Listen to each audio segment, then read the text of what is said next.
ఎక్కడికి వెళ్ళిపోయింది? తెలియదు. 3 శక్తులుగా మారుతుంది.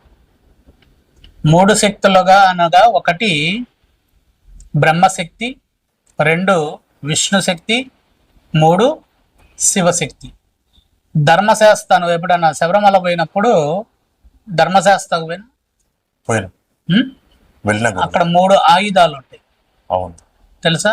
3 కత్తులు ఉంటాయి. ఆ కత్తులే 3 రూపాలుగా ధర్మాన్ని పరిరక్షించిన ధర్మశాస్త్ర అయ్యప్ప వైకుంఠాన్ని కాపాడిండు, బ్రహ్మలోకాన్ని కాపాడిండు, శివలోకాన్ని కాపాడిండు.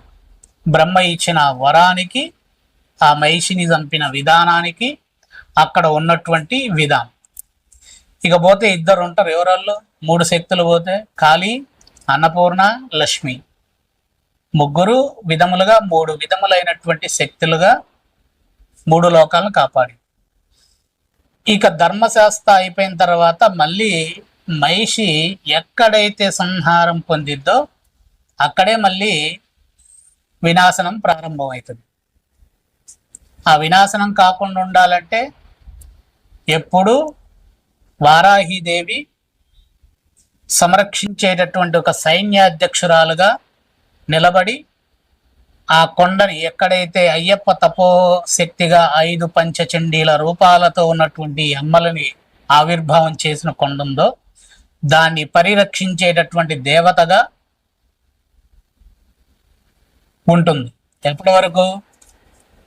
మణికంఠుడు మరలా రూపాన్ని చెంది పులి మీద వచ్చి నడిచి వెళ్ళేంత వరకు ఉంటుంది.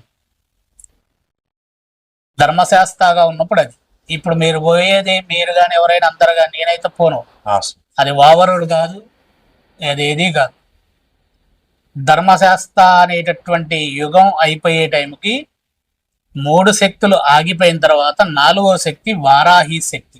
అది రాను రాను రాను రాను శబ్దం మారిపోయి వావరస్వామి అనే పేరు దాల్చింది. వావరస్వామి కాదు, ఓవరుడు కాదు, ఓవర్ చేసే వ్యక్తి కాదు. అసలు అది లేనే లేదు. ఆ యోగంలో అసలు ముస్లింలు అనేటటువంటి విధానమే లేదు. అసలు ధర్మశాస్త్ర ఉన్నటువంటి సమయంలో మహిషి ఎప్పుడు చనిపోయింది? ఏ యుగంలో? సత్యయుగం. సత్యయుగం.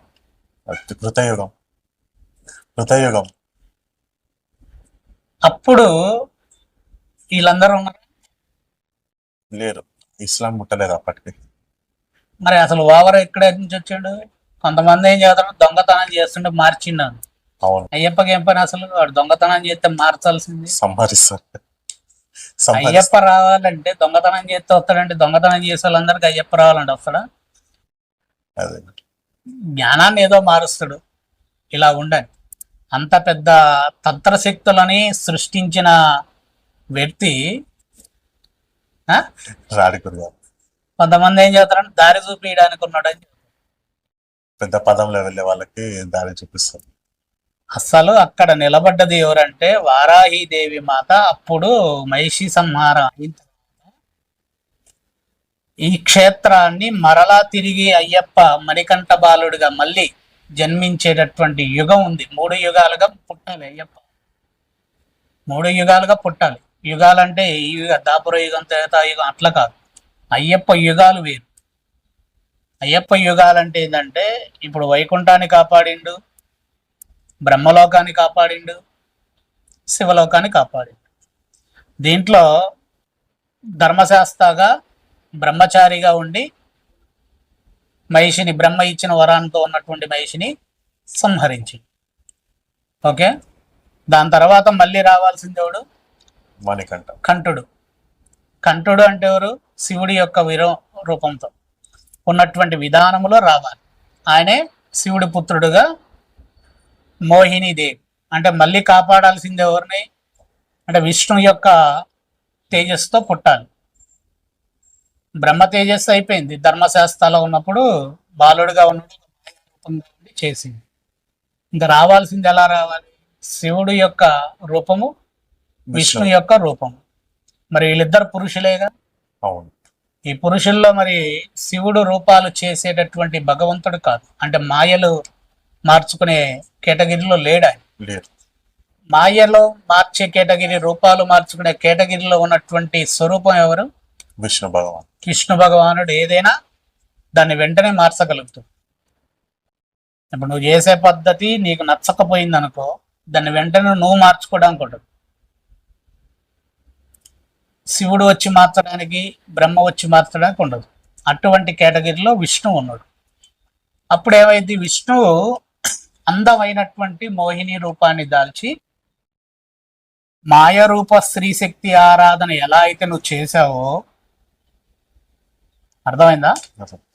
ఏ విధంగా అయితే నువ్వు మాయారూపంగా ఉండి స్త్రీశక్తులను, తంత్రశక్తులను ఎలా అయితే నువ్వు చేసావో, అదే మాయాశక్తి తంత్ర రూపాన్ని నేను తీసుకొని స్త్రీగా నీ యొక్క తండ్రి ముందుగా, అంటే శివుడి యొక్క రూపానికి ముందుగా వస్తాను. ఇందులో రెండు బాగా అయిన 5 తంత్ర శక్తుల్లో 2 లక్ష్మీ శక్తులు ఉంటాయి. 5 ఎవరో 2, వారాహిదేవి, లక్ష్మీదేవి. లక్ష్మీదేవి, కాళికాదేవి. వీళ్ళిద్దరూ లక్ష్మీ శక్తులు. వారాహిదేవి, లక్ష్మీదేవి ఎవరు? వీళ్ళిద్దరు లక్ష్మీ శక్తులు. మిగిలిన 3 శక్తులు ఎవరు? ప్రత్యంగర, కాళీ, అన్నపూర్ణాదేవి. వీళ్ళు ముగ్గురు ఎవరు శక్తులు? ఆదిపరాశక్తి, అంటే పార్వతీదేవి అంశతో ఉన్నటువంటి వాళ్ళు.